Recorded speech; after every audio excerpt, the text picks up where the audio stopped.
Welcome, everybody, to the A Little Less Fear podcast. I'm your producer and host of the show, Dr. Lino Martinez. This is your motivational podcast of people's incredible journeys. Oh, yeah, let's do this.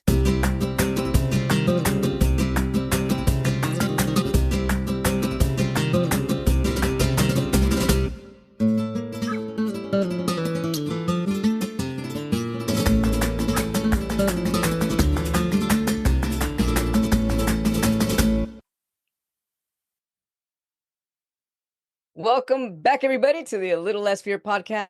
Today, I would love to welcome Bob Martin. From a high-powered mob lawyer during Miami's wild Cocaine Cowboy days to a certified meditation teacher with an MSW to go with his JD, Bob Martin has helped hundreds redesign their thinking for the life they dream of. I love this. Bob's journey is anything but ordinary. Now a two-time published author and professor of wellness at Elon University, Bob blends Taoism wisdom, brain science, psychology, and humor to tackle everything from breaking free of limited beliefs to finding clarity and resilience in life's chaos. Welcome to A Little Less Fear podcast, Bob. Woo! Thanks. I am so happy to be here. And I want to thank you for putting the time and energy into creating a platform so that folks like me can come and have a word or two. It's a real act of love. So thank you so much Well, thank for you having me on. Absolutely pleasure. Thank you so much. And so I'm really curious about your journey. Like, what brought you where you're at today? I was on your website and just really in awe with the alignment, because I mean, all this stuff feels true to my heart, how you're combining brain science, Eastern and Western psychology, and spirituality all into one.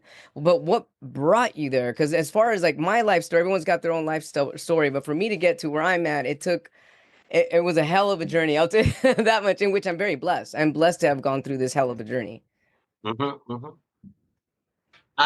Yeah, it's an interesting question because if you had asked me the same question at various points in my life, I would have had such different answers. Sure.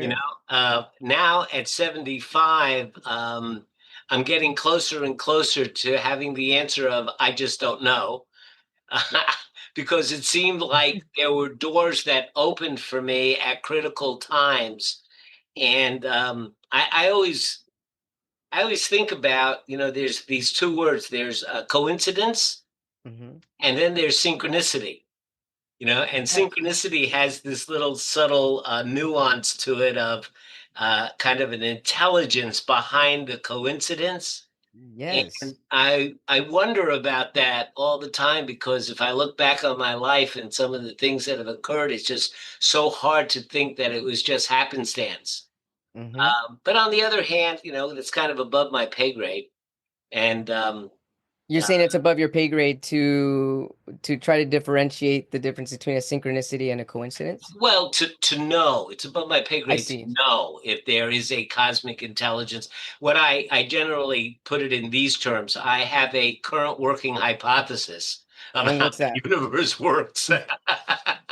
which is subject to change, if different evidence comes in. But to answer your question, um, there's so many things that contribute to a person's life path. Mm-hmm. Some of it is just plain luck, and some of it is experiences that you have. I was blessed to have parents who were meticulous and virtuous, even though they were not religious. Uh-huh. And I came across a couple of books early on in life that made a big difference. I can say, I think I probably have to go back to tell you my folks. My dad was Hungarian royalty, and the Bolsheviks, when they invaded Hungary in 1917, he was born in 1898. Um, they wiped out most of his family, and my mom was Roma Wow. Gypsy, and her family, of course, with the Nazis and everybody else. So they didn't come upon a idea that there was a God that was worth worshiping. So I didn't grow up in an anti-religious or atheistic family, but it was just a non conversation that we had. Mm-hmm. Which And I makes think, sense. I mean, with that history, I mean, yeah, that's a lot of suffering going on there. yeah. although it was interesting that my dad, being an immigrant who came through Ellis Island and had that whole immigrant American story, found his way to the American dream through popcorn. Yeah. I said, he said when he discovered popcorn in 1932, he turned to my mom and said, "This I can sell. There's nobody that would not like this." Yeah, And that's for sure. and so he did require me to attend children's Sunday school at various churches. Because he said we are Americans, and it is important that you know the Bible stories. He talked like Dracula from Bela Lugosi. And so I guess one of the things that was an early formation was that I didn't understand the stories, because if you're not brought up and taught that there are creatures that can't be touched or felt, there aren't I don't like to use the word supernatural in a derogatory sense, but just that's the appropriate word, that gods and cherubs and angels and devils, you don't grow up with that, Yeah, you don't believe it. And so I would go to these classes, and the stories were like Disney.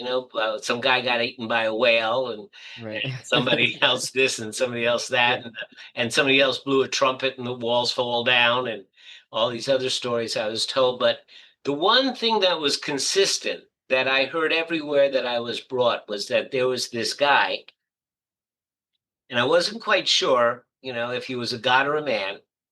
But and I they always kind of referred to that he was up there, and I never quite understood what up there meant. But that this guy loved me, Mhm. and I think that was something that has abided me through my whole life. That I have a feeling that the universe accepts me. I was a fat boy. I was bullied by the girls. They all ran away. They called me cooties. There's a lot of things that were difficult for me, but there was always this feeling, that the universe accepted me, and so I could abide by stuff. I read To Kill a Mockingbird, Yeah. and I fell in love with Atticus Finch, and later I became a lawyer, so maybe that was a piece of it. I read The Man of La Mancha, Don Quixote de la Mancha, Yeah, Don Quixote. and all of my life I've been tilting at windmills and taking up all of these impossible dreams. So maybe that was a piece of it.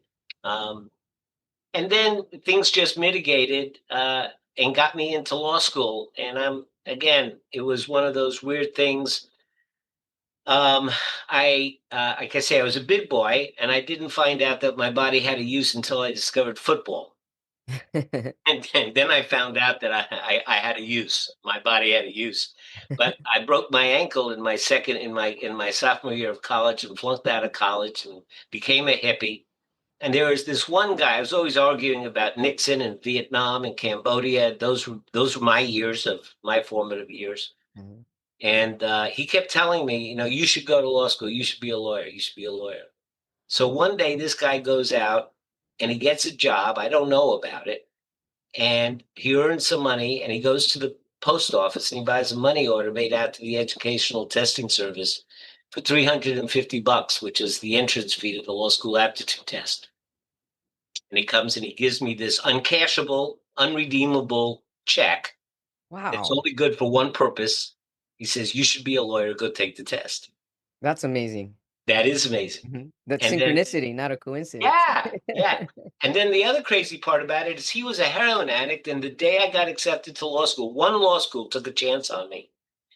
The day I got accepted, he went clean. He stayed clean all through law school. And 3 days after I was sworn in, he met some chick and they decided to shoot up. And he forgot that his tolerance had gone down and he overdosed and died. Oh, so sorry. But, he was my angel. So, Absolutely, your angel. when things like that happen to you in your life, you feel like you had some kind of purpose. There's something that you need to do to honor it. Mhm.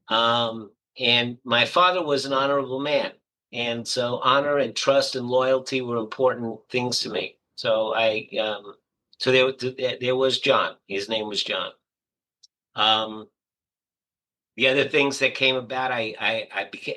I was a real mediocre student, but the first day I went to law school, somebody asked me what kind of lawyer I wanted to be, and all of a sudden it hit me that there was an opportunity for really me to have an impact in life. Mhm. And I'd never crossed my mind before that. So, for all you late starters, for all you guys, that are struggling through school, I mean, I flunked out of one school, barely made it through cooking school to get my bachelor's degree, uh, and somehow got into a law school, and then wound up being the head of economic crimes and consumer frauds in the Miami DA's office during the Cocaine Cowboy days. So go figure. That's incredible. Wow. Um, we hit the mob for a lot of money, and then they came and hired me when I left the DA's office because they said if I was good enough to beat their lawyers, I was good enough for them to hire me. Yeah, I bet. So I became a mob lawyer for a while, and here's where the transformation really came about. My life started hitting the skids personally. Now I'm making money. Had my house paid off by the time I was 32. Amazing. I was making money hands over foot. People walked into my office with $9,000 in cash in little Wow. brown paper bags, Oh my gosh. and but it was the cocaine cowboy days, and I gotta say, I was doing some cocaine and I Sure. was doing some other stuff, and my behaviors were not exactly moderate, and I wasn't paying attention to my family, coming home late at night, leaving early in the morning. So I was seeing a therapist, and again, here's one of those things. Turns out my therapist was the English language editor for Master Watching Me, who was a 72nd generation Grand Master Taoist from the Shaolin Temple. Holy moly. Wow. There we Uh, go with synchronicity again. there you go. So Master Nee came to Miami. I mean, the way that it's a whole story about how I found out about all this, but Master Nee came to Miami, and the moment I met him, it was like, oh wow, this guy, he's got it together. And I want to know what it is that he's got because I want me some. You know, Bob, what was it about his energy that made you feel this guy's got it together? that's a good question. Well, there was an energy, and it's hard to define.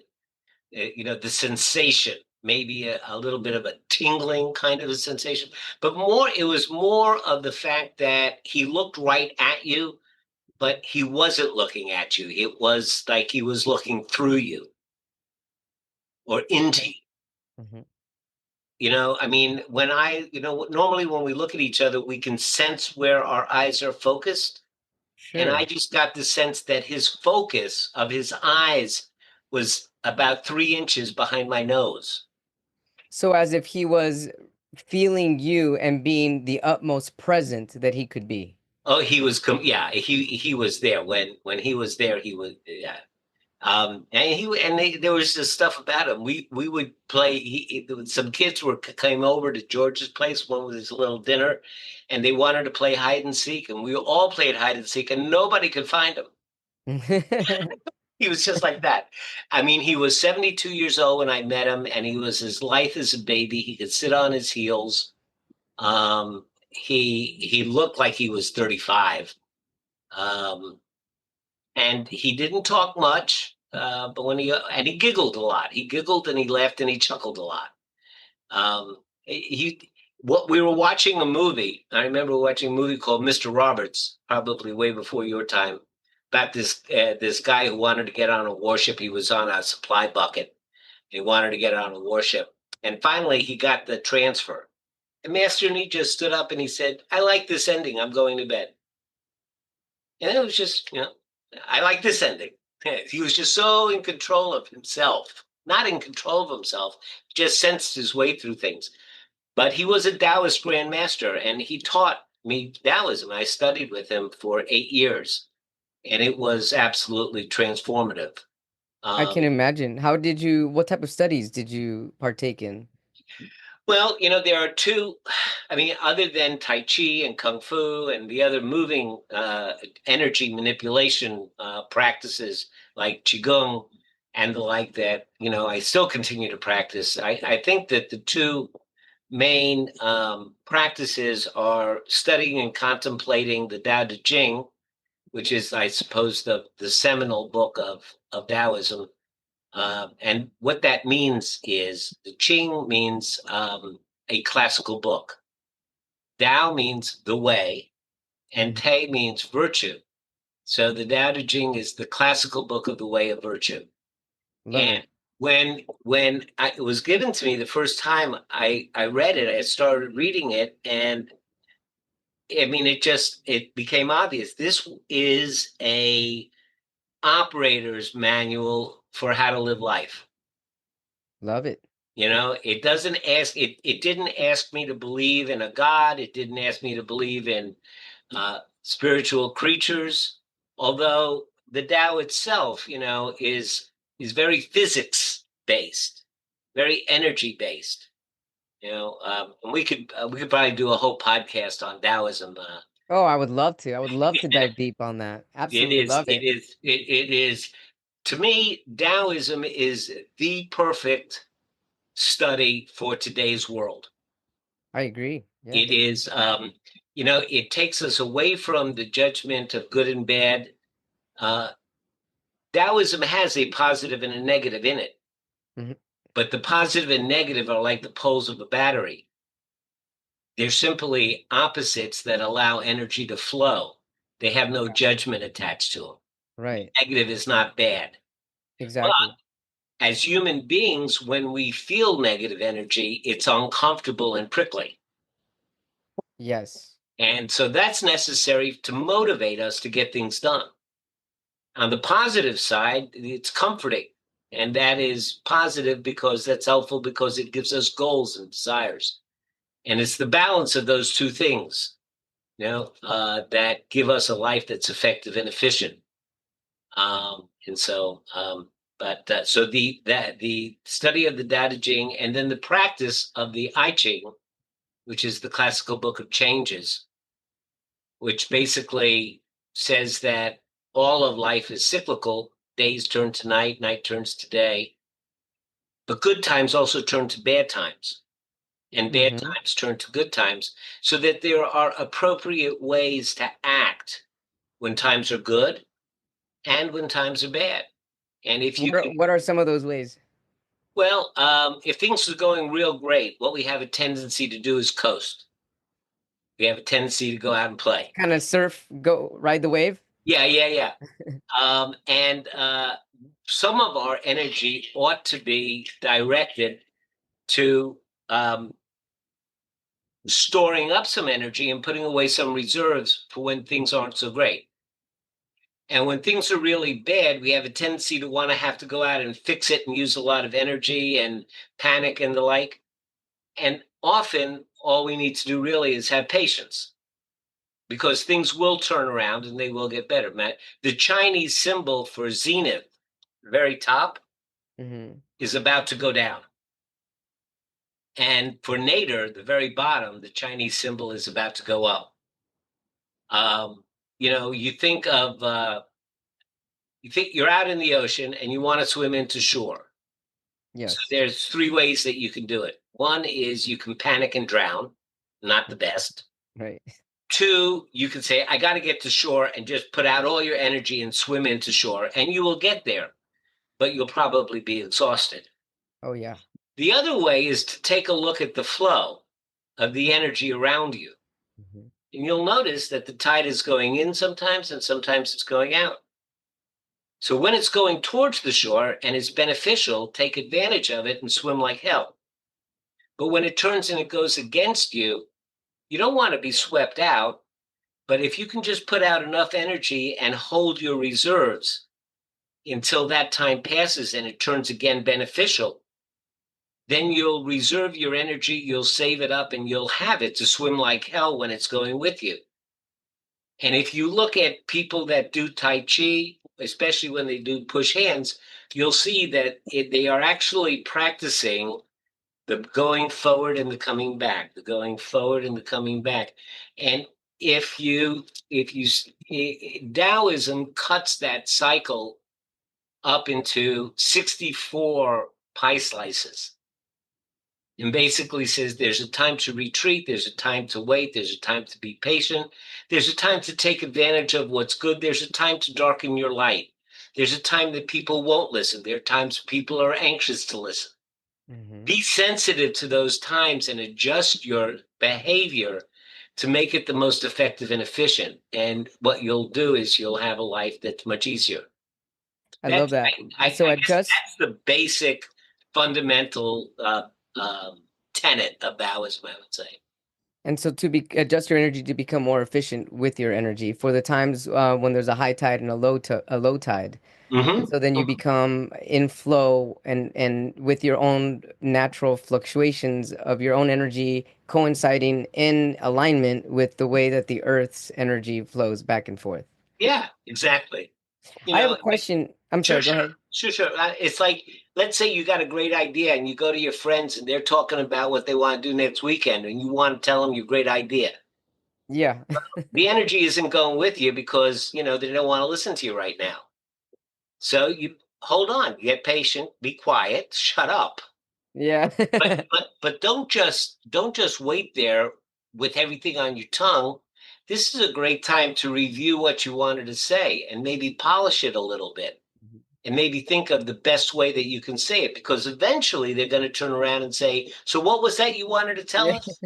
And then you'll really be ready to give it to them in a slick and polished way so that your speech is even more effective.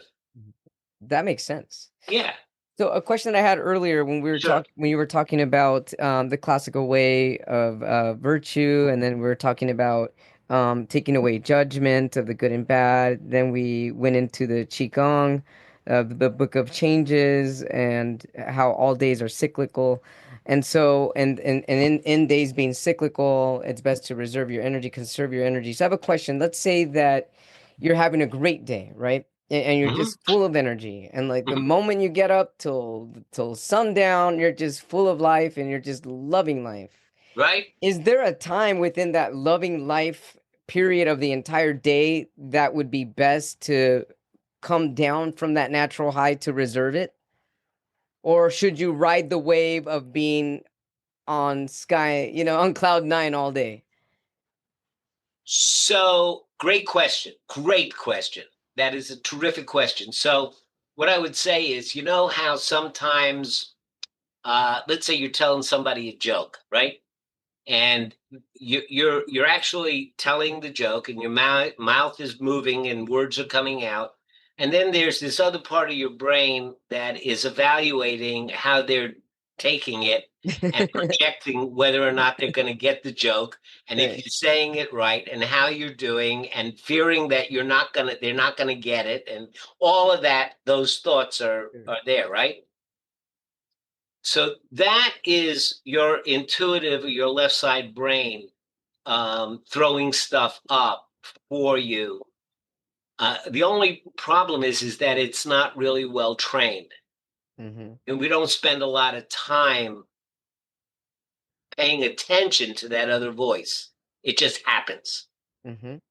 So when we start paying attention to that other voice, we start to connect with it again, and we find that it is actually trainable.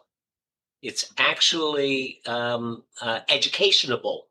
Yes. You can be there and cultivate it. That's the word I want to use. You can actually cultivate that voice, and that's what meditation does.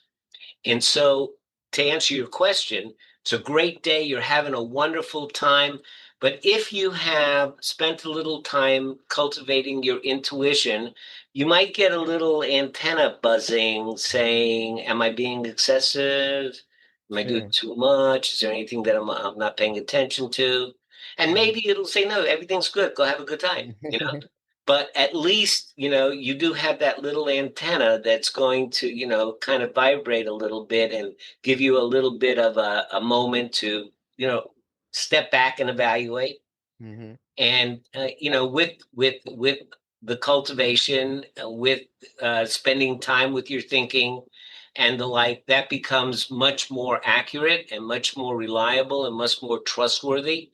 So Yes. so for me, these days in my life, I pretty much depend on it. If I'm in a group and speaking, I get that little tingle. I've said enough. Right. I'm monopolizing, or I want to say something. I get that little tingle. It's not necessary, Mhm. and the like. So it just like everything else in life, you become habituated, um, Yes. and that second sense, your intuition, can be cultivated. And Absolutely love that. and it's not hard to do. It's just people have a misconception about how it's done. People, the moment somebody hears meditation, they think, oh, that's about quieting your mind and stilling your mind. And I Mhm. can't do that because I tried it once and I Oh, sat yeah, I down. hear that all the My time. mind went crazy. Yeah, right. Yeah, well, Yeah. you're a meditator. And everybody says that. And as a teacher, one of the first things we go over, and one of the nice things about the way that I teach meditation is that the folks that do created this Koru method. I'm sorry. That's okay. They created this Koru method as a way for Westerners to learn meditation quickly. And I mean, nobody's going to come for 2 years and sit for, an hour once a week with our group and walk 20 minutes and drop in and come for 2 years and you'll get it. And nobody, Western mind's not going to do that. Right. So Uh, what is the Koru method? so the choral method is a 5 week, 1.5 hour lesson a week, but they developed a digital infrastructure that works with your phone and my computer. And I have a dashboard on my computer. And so we meet for an hour and a half. I teach you teach you breath awareness and body scans. Okay. So now you go back for the week, and on your phone are the guided meditations for the body scan and the breath awareness. But where the magic comes in is that after you practice your 10 minutes, so the deal is give me 1.5 hours a week and 10 minutes a day for 5 weeks. And I promise you, you will know what meditation is. Oh, yeah. And so that's finite, it's understandable. I know what my commitment is. But after you do your 10 minutes, a little log pops up on your phone. And you can either dictate or type in your reflection on what the 10 minutes was. And the reflection might say, it was a terrible meditation. My mind went crazy. All I could do was think about the dog barking next door. Hate that dog. And all I could think about, I hate it. And here I'm not supposed to hate anybody. I'm supposed to love everybody and blah, blah, blah, blah. So this is the reflection I get. That comes to my dashboard. And every morning I get up at 4 o'clock in the morning, and usually I have anywhere from 17 to 25 students. And I will read every single one of those and respond to it. And it goes back to their phone. And before they meditate the next day, before they spend their 10 minutes in practice the next day, they get my feedback. Wow, that's incredible. So my feedback might be something like, whoa, you say it was a terrible meditation. I think it was great. Look at all the stuff you noticed. Look at the fact that you notice the dog barking, but then you notice that you notice the dog barking. Right. You also notice what came up for you with that. You also notice that you felt that you weren't meditating, and you noticed that you had a sensation of anger. So I might then say, I wonder, where was it in your body that you felt that? Was it in your cheeks, or was it in your thing? Was it here? Was it there? And the like, and go back and say, good job. Just keep noticing. Or they'll Mhm. say, I couldn't focus. This big thing for the first 2 weeks. So I couldn't focus. I lost my Yeah. concentration, my mind.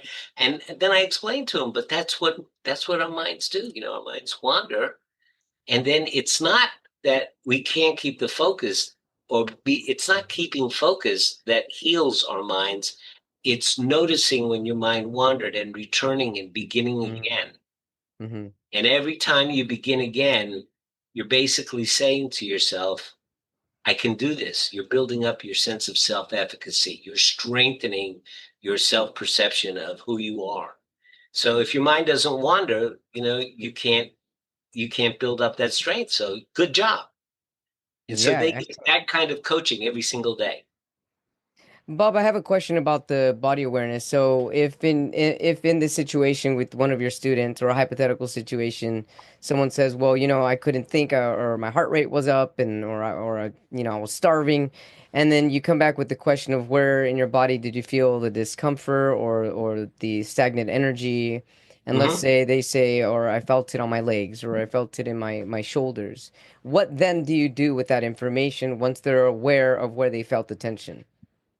Well, Or the energy that yeah, was yeah, yeah. causing that tension. So generally it starts off with, what do you mean, where did I feel it? Sure. Yeah, Because we're right. so disconnected with the body. Yeah. So by the time, so most of the dealing with it comes in even getting to, I Mhm. felt it in my shoulders. Mhm. It's from, I don't know what you're talking about. I felt it all over my body. And Sure. finally, when they get to the point where they can say, I felt it in my shoulders, or I felt it in my cheeks or in my neck, that's it. I mean, they got it. Because what happens then is that since they have become body aware and they're feeling a physical sensation, they've got to be in the present moment. You Mhm. can't feel a physical sensation in the future or in the past. So when you can actually become aware of a physical sensation that's in your body, then from there you can say, okay, so now you're here and now it's now. Is there anything dangerous here? Mhm. And then they realize all of the things that I regret in the past, all of the things I'm catastrophizing about the future, they're not here right now. I don't have to be afraid. I don't have to be stressed right now. Right. And the That's more they incredible. go through that practice, the more they become practiced at it. Yes. Then they could become masters of their own sensations. Right. And so in becoming aware of someone's body sensations, body awareness, then that brings someone to the present moment.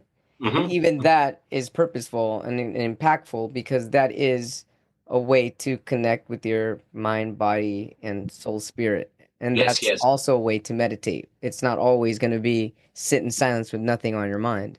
Being Never, present and hardly ever noticing. is. Yeah, Right. Yeah, hardly exactly. ever is. Exactly. And so, Bob, once you were learning kung fu and you're learning about qigong and Taoism, what brought you into combining everything and being a mindfulness practitioner at a university? How did you combine all of that?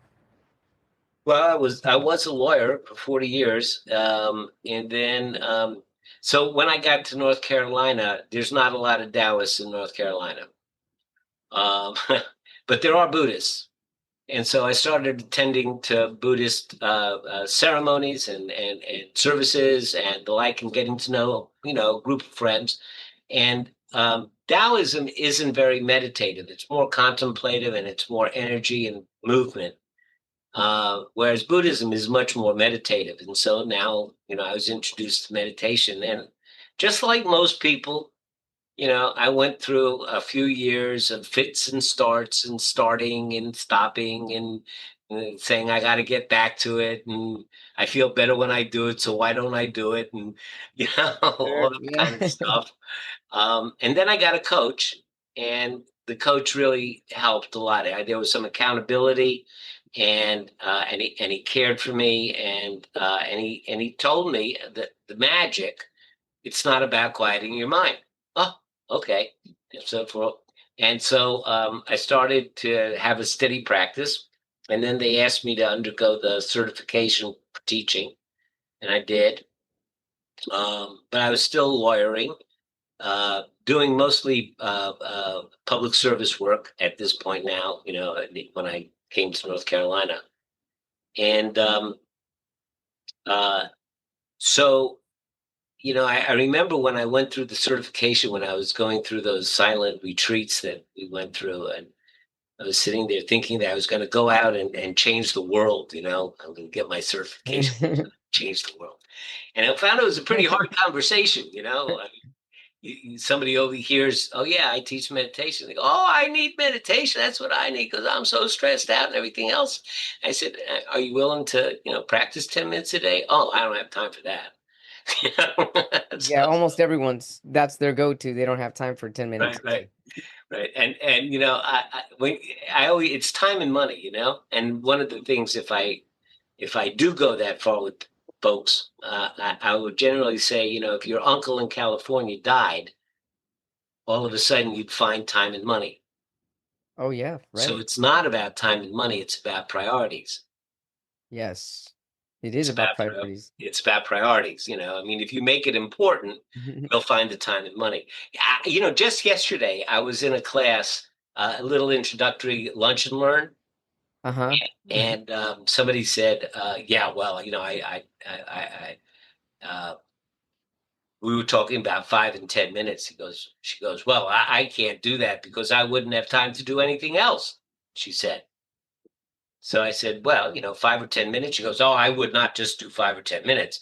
I would, if I was going to do this, I would do it for 20 or 30 minutes.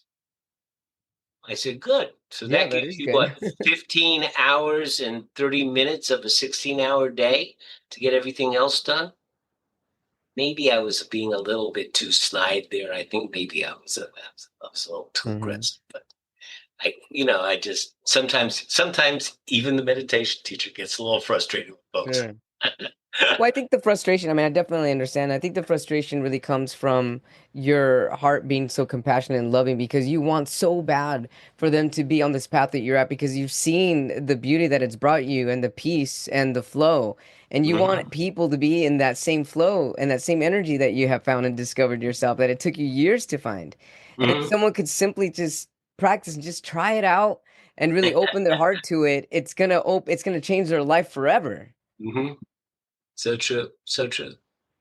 And of course, it's not the only path. You mentioned brain science before.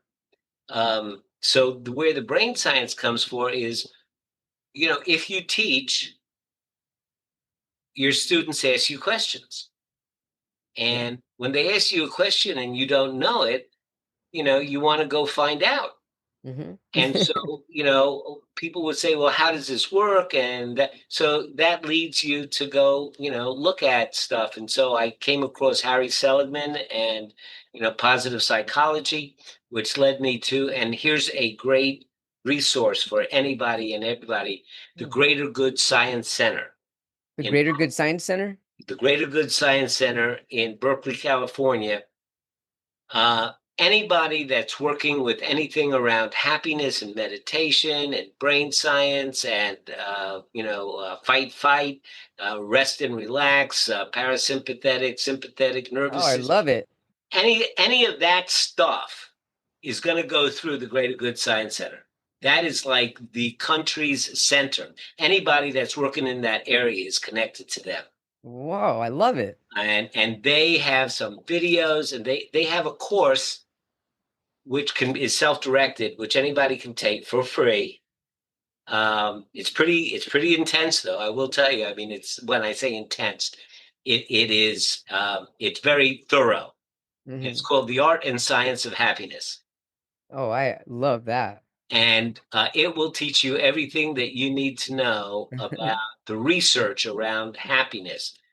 Little things like you know um, when people say, if only this happens, I'll be happy. If only that happens. If this Right. doesn't happen, I'll be. So they did an experiment, and they did lottery winners, and they did professors looking for tenure. No. Okay, Sounds and like me. and the professor would say, if I get tenure, it's going to be the best thing in my life. It's going to be more wonderful. If I don't get tenure, it's going to be terrible. I don't know what I'm going to do with my life. I'll probably commit suicide. And lottery winners, and they found that both the tenured professors, whether they got tenure and their base level of happiness increased, or they didn't get tenure and it decreased within 3 or 4 months. it came back to its base level. Mm-hmm. Lottery winners, same thing. The Right. only time they found that it was different is if people turned around and passed it on or passed it forward. Like Mm. lottery winners used their money to create something that was long lasting, enduring, and beneficial. Makes Their sense. base level of happiness raised and stayed higher. And so there's that. They also have a subsection called the Greater Good in Action (GGIA), which has about 55 practices that have been researched, and we know that they're effective. Things like things we've heard of before, like keeping a happiness journal or writing down 3 good things that happened at night. And they actually do research, and they can Mhm. tell you that if you do, write down 3 good things that happened during the day. If you do that every day for 30 days, it'll raise your base level of happiness between 14 and 23%. And that will last for 32 days if you don't continue it. But if you continue it, it will, they can tell you all Yeah. this. Oh, I love this. I gotta check it out. It's really cool. I absolutely love that. So Hmm. that is the Greater Good Science Center in Berkeley, looking up the art and science of happiness. Hmm. Hmm. I love that. So what makes you happy, Bob? What makes me happy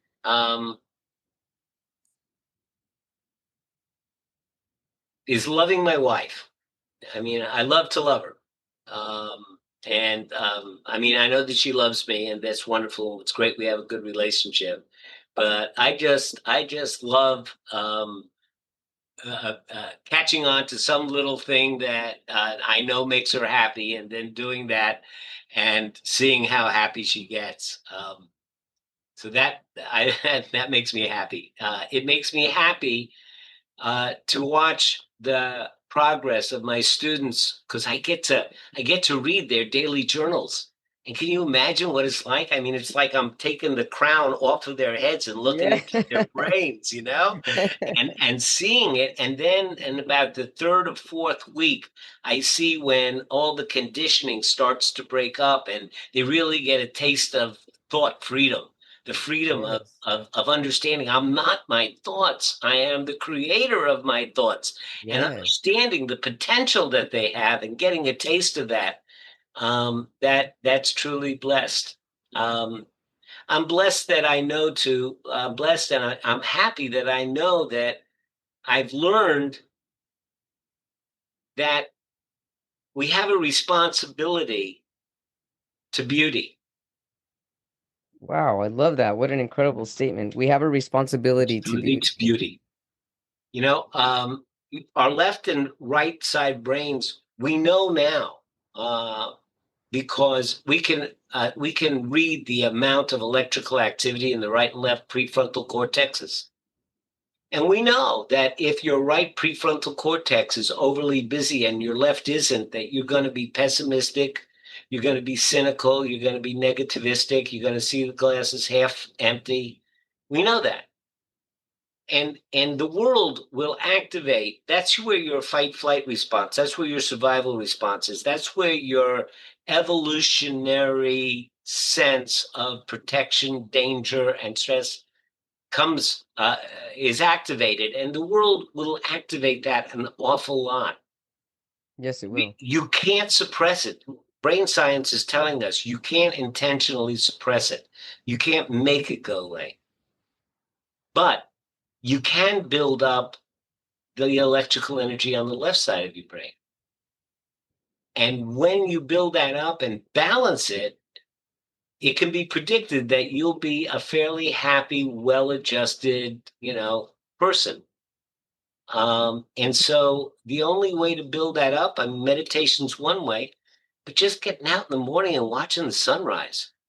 Yes. Having a daily affirmation, um, repeating a couple of things, saying what happened good today, reflecting on the gratitudes that you have, opening your eyes and, being amazed that you still have eyes to open. Um, Yes. these things, to reflect on them and cultivate them, balances off the right side, and it gives you that resilience and that sense of being able to deal with stuff. You know, as a Buddhist that life has a lot of pain in it. Oh I yeah. mean, that's the main teaching, but it's not about the pain. It's about increasing your tolerance to pain. You take a look at somebody who has very little tolerance to discomfort. They get a rash and they just Oh whang, yeah. whang, whang, whang, they get a little cut, and it's, oh, it hurts, ow, and then you look at other people get the same cut, they go, oh, okay, they put a little Band-Aid on, they go on. Right. So it's not that their pain level is different, their tolerance to pain is different. True. And the secret to being happy in life is not working to avoid the pain or distract yourself from discomfort, but to learn to be with it and to tolerate discomfort. I mean, the word compassion Hmm. comes from two Latin roots, come, to me with, and passion, like the passion of Christ, suffering. So Hmm. compassion doesn't mean to fix or cure or help. It just means the ability to be able to be with, to sit with discomfort, either your own, or someone else's. Hmm.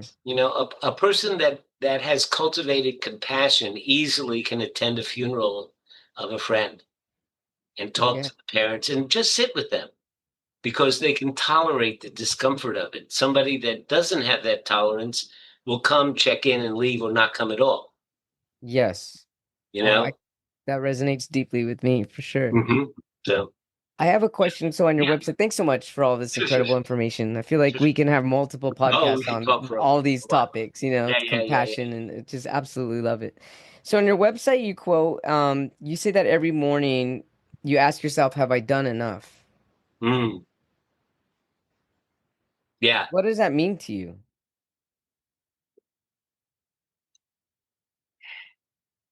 it's funny. Pope Francis and the Dalai Lama and Jesus are all known for washing the feet of their monks and disciples.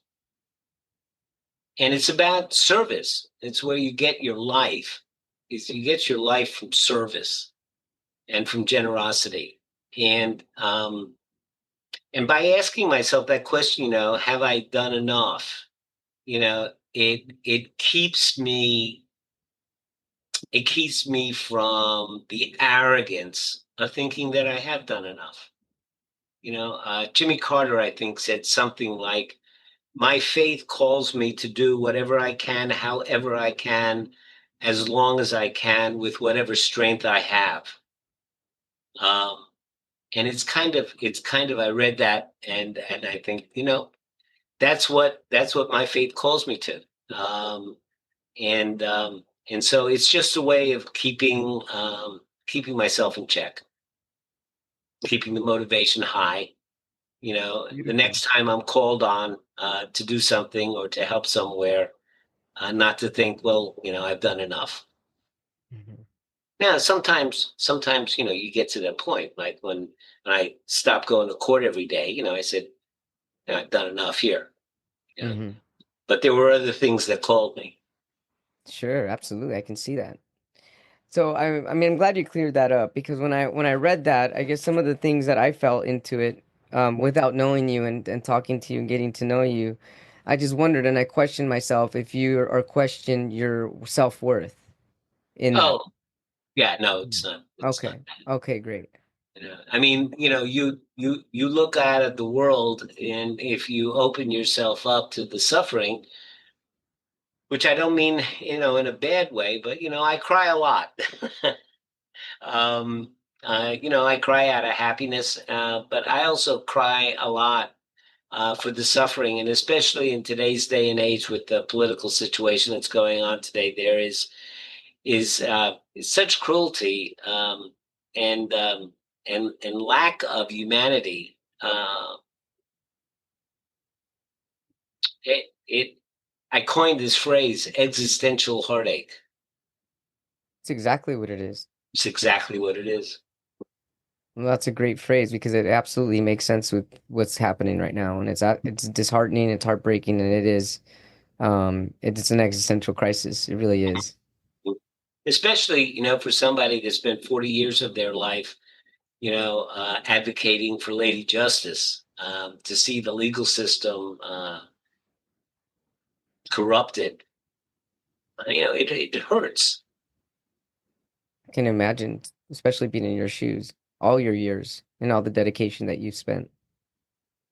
And thank you for all the time and the love that you've given, and all of your Thank you. passion and your compassion. So, Bob, I have a poem that I wrote that I'd like Oh, to read yes, to you. yes, yes, yes.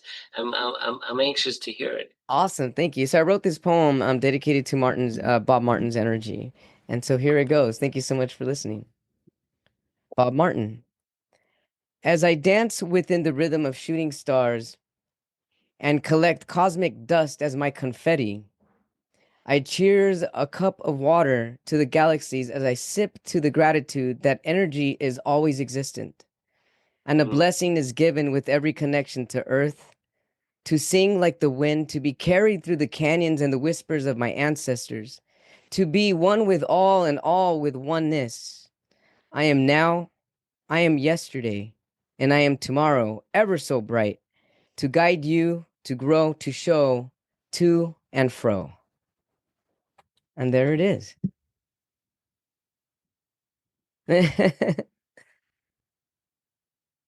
Thank you. Oh, thank you. You captured it. You captured me. I'm glad. Thank you. It feels great. It feels great to capture your incredible, divine, intelligent No, I energy. mean that's.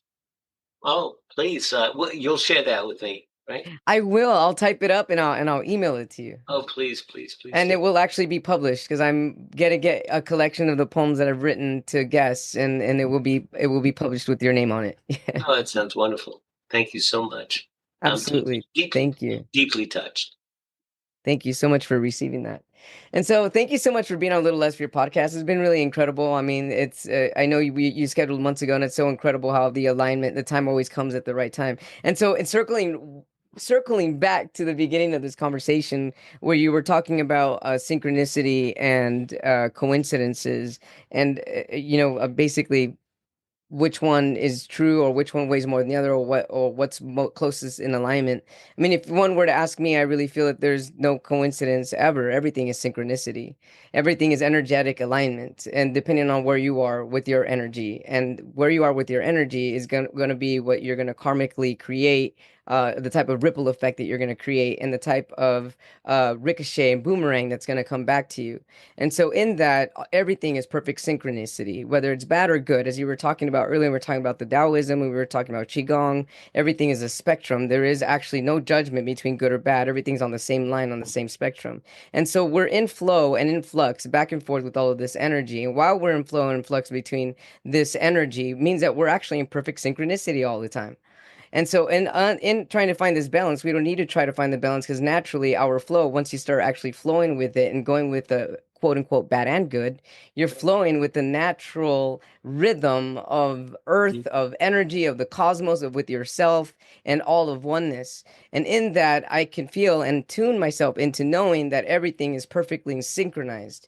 And so, I'm just really grateful, and I'm in full gratitude and receiving your blessing and your energy and this synchronicity. Thank you so much. And how can our viewers, our watchers, and our finders find you and your books? You can find everything on my website, awiseandhappylife.com. And I would love it if you and your readers would subscribe to my blog, which is on Substack. But you can get the links on my website at wiseandhappylife.com. But as you were saying that, I gotta say one more thing. I'm sorry. Yes, say it, say it. It's okay. I love it. Are you familiar with desiderata? No, I'm not. How do you even spell that? Desiderata.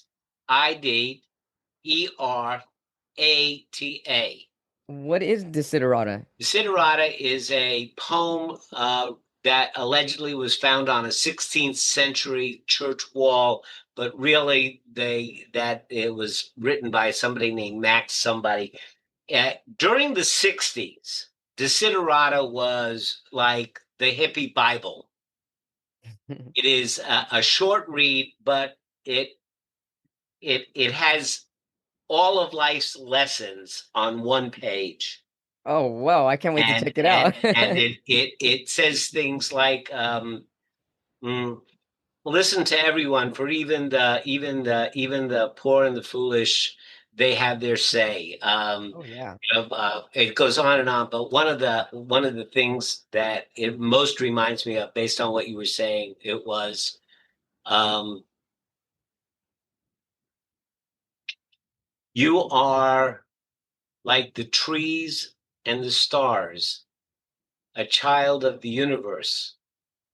And whether you understand it or not, the universe is unfolding exactly as it should. Absolutely. Yes. So that's in there, and that's what it reminds me. But you can find it easy. Just Google Desiderata.